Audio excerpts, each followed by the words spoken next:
Good evening students, this is Santosh Kumar Sinha and I hope all of you must be good and sound. जैसा कि आप लोग जान रहे हैं कि कुछ दिन से हम लोग का वर्ब का सेशन चल रहा है, तो हम लोग वर्ब में मॉडल वर्ब्स पढ़ रहे हैं और उसी मॉडल से आज हम कुछ क्वेश्चन आपको प्रैक्टिस कराएंगे जो कि एकेडमिक है, जो कि बोर्ड एग्जाम और उसके पहले का जो एग्जाम होने वाला है फरवरी में, उसके लिए बहुत ज़्यादा यूजफुल होने वाला है। तो थ्योरी क्लास तो हो गया है। वर्ब तीन तरह का होता है, ट्रांजिटिव वर्ब, इंट्रांजिटिव वर्ब और ऑक्सिलरी वर्ब्स। तो ट्रांजिटिव इंट्रांजिटिव से क्वेश्चंस हो गया है। आज हम लोग को जो क्वेश्चंस होगा वो ऑक्सिलरी वर्ब यानी कि मॉडल से क्वेश्चंस होगा, जो कि एकेडमिक के लिए बहुत ज़्यादा फायदेमंद रहेगा। तो चलिए क्वेश्चंस दिया हुआ है और इसका सबसे पहले हेडिंग हम लोग देख लेते हैं। Pick out the most effective verbs to complete the sentences, यानी कि कुछ सेंटेंस है उसमें दो ऑप्शन है, उसमें जो मोस्ट अप्रोप्रिएट वर्ब है उसको आपको फिलअप करना है, जैसे कि सेंटेंस आपका अप्रोप्रिएट हो जाए। दो ऑप्शन है, एक गलत एक सही, उसमें आपको जो मोस्ट अप्रोप्रिएट वर्ब्स है उसको कंप्लीट करके मतलब ऑप्शन को टिक मार के सेंटेंस को फिलअप करना है। So let's see question number one में बोलता है dash you please tell me the way to the station. Once again, dash you please tell me the way to the station. इसमें दो ऑप्शन है, option A बोलता है should, option B में बोलता है विल। तो यहाँ पर क्या हो जाएगा, will you please tell me the way to the station, क्या आप मुझे कृपया स्टेशन का रास्ता बताएंगे? तो करेक्ट आंसर आपका बी होगा। ऐसे will you please tell me the way to the station, क्या आप मुझे कृपया करके स्टेशन का रास्ता बताएंगे? So the correct answer of question number one is B, will होगा। यहाँ पर शुड इनअप्रोप्रिएट है। सेकेंड में बोलता है yesterday I was busy in my work so I dash not attend. Once again, yesterday I was busy in my work, कल मैं अपने काम में व्यस्त था, so I dash not attend, इसलिए मैं कल अटेंड नहीं हो सका तो क्या हो जाएगा, so I could not attend. इसका भी बी आंसर राइट है, could not, so I could not attend. Third बोलता है dash you like to have a glass of water please. एक चीज जान लीजिएगा कि हम लोग जब भी किसी से पोलाइटली बात करते हैं या पोलाइटली रिक्वेस्ट करते हैं किसी भी टॉपिक पे, तो वहां पर हम लोग वुड का प्रयोग करते हैं। वुड, जैसे would you like to have a cup of tea please, क्या आप एक कप चाय लेना पसंद करेंगे? Would you like to have a conversation with me, क्या आप मुझसे बात करना पसंद करेंगे? Would you like to have your dinner with me, क्या आप अपना डिनर मेरे साथ लेना पसंद करेंगे?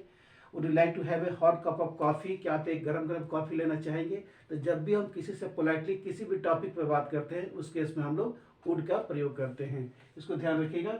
उसी से रिलेटेड एक क्वेश्चन है, dash you like to have a glass of water please. यहाँ पर ऑप्शन ए बोलता है मस्ट, अब बी में बोलता है वुड। हम अभी आपको बताएं कि जब भी हम किसी से पोलाइटली किसी भी टॉपिक पे बात करते हैं वहां पे वुड का प्रयोग होता है। ऐसे हो जाएगा, would you like to have a glass of water please, क्या आप एक गिलास पानी लेना चाहेंगे? इसका भी करेक्ट आंसर बी होगा। फोर्थ बोलता है द स्काई इज क्लाउडी, आकाश बादल से घिरा है, perhaps it dash rain today, तो शायद आज बारिश होने की संभावना है। पॉसिबिलिटी मे का यूज कहाँ पर होता है, जब हम किसी को पॉसिबिलिटी शो करते हैं, संभावना व्यक्त करते हैं, उस केस में हम लोग मे का प्रयोग करते हैं। Perhaps it may rain today.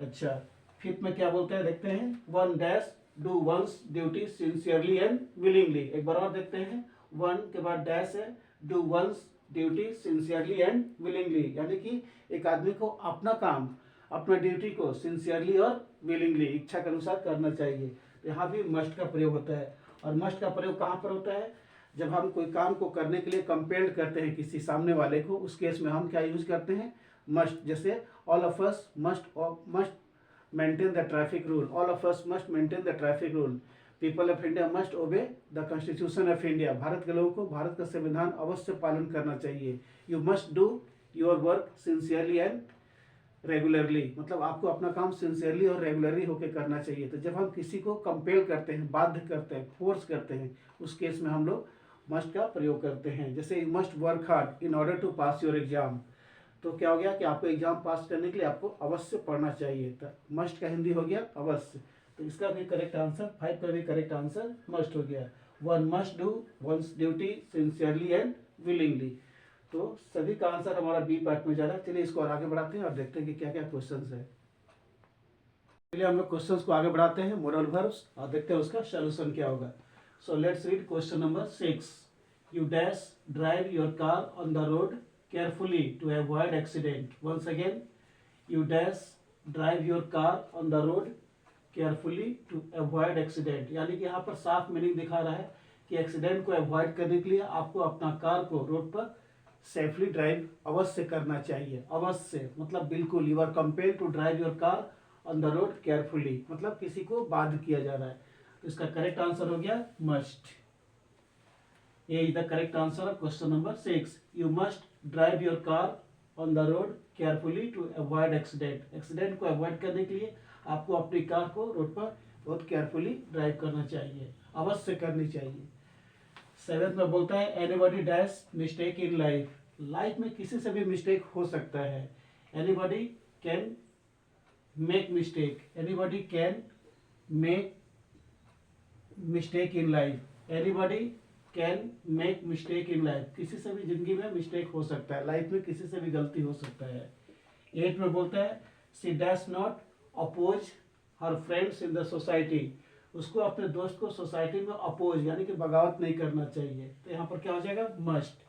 She must not oppose her friends in the society, यानी कि उसको अपने दोस्त को अवश्य अपोज नहीं करना चाहिए, यानी कि उसके विरुद्ध में, उसके खिलाफ नहीं जाना चाहिए। तो अवश्य उसको कंपेल किया गया है। 9th में बोलता है dash you mind opening the door please. क्या आप दरवाजा खोलना पसंद करेंगे या चाहेंगे? वुड यू लाइक और would you mind opening the door please. इसका करेक्ट आंसर हो गया B, would you mind opening the door please. क्या आप दरवाजा खोलना पसंद करेंगे या चाहेंगे? 10th में बोलता है when I was a child. जब मैं छोटा बच्चा था आई डैश प्ले क्रिकेट। मैं क्रिकेट खेला करता था। तो क्या हो जाएगा, यहाँ पास्ट को इंडिकेट कर रहा है, यहाँ पर हो जाएगा यूज्ड टू। ऐसे when I was a child I used to play cricket. जब मैं छोटा बच्चा था तो मैं क्रिकेट खेला करता था।